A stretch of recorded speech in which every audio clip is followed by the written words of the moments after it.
All I feel is blue. Black. Hello guys and welcome back to another video of Execute Codes. So today in this video we are going to do full analysis on what is a bot. You might have come across this word so many times, but did you know the actual meaning of a bot? In simple words, a bot is an autonomous program on a network, especially the internet, which can interact with system or users.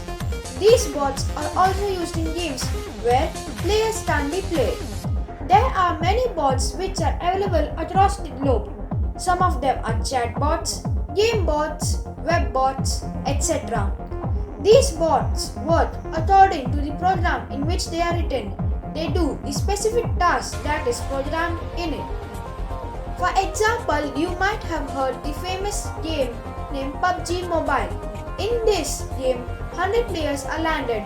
But do you think that all the people playing the game are real players? The answer is simply no.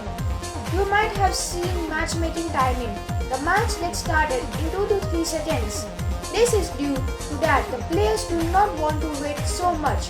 So instead of them, bots are added. If there is no activity near the player in the game, the server spawns a bot to make the game interesting. These bots just come to give kill to the real players. I think so you might have understood the basic knowledge of a bot. Let's talk about its advantages and disadvantages too. Advantages of a bot. They may help you reach more people, which can increase your customer base in business. Chatbots then answer multiple questions at the same time as well. It also saves time and money. It also provides greater customer satisfaction.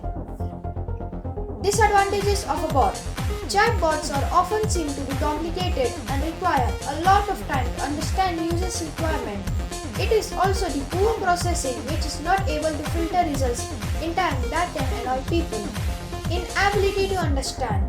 Due to fixed programs, chatbots can be stuck if any unsaid query is presented in front of them. This can lead to customer dissatisfaction and result in loss. Poor memory. Chatbots are not able to memorize the past conservation, which forces the users to type the same thing again and again. This can be cumbersome for the customer and annoy them because of the effort required. Now, you might have a question in your mind. Can we create our own bot? Yes, we can create our bot, but you must have knowledge about programming. Therefore, I will be bringing a tutorial on how you can create your own bot. So, if you like the video and got some knowledge about what is a bot, then please like the video and also hit the subscribe button and subscribe to the channel. Till then, bye bye.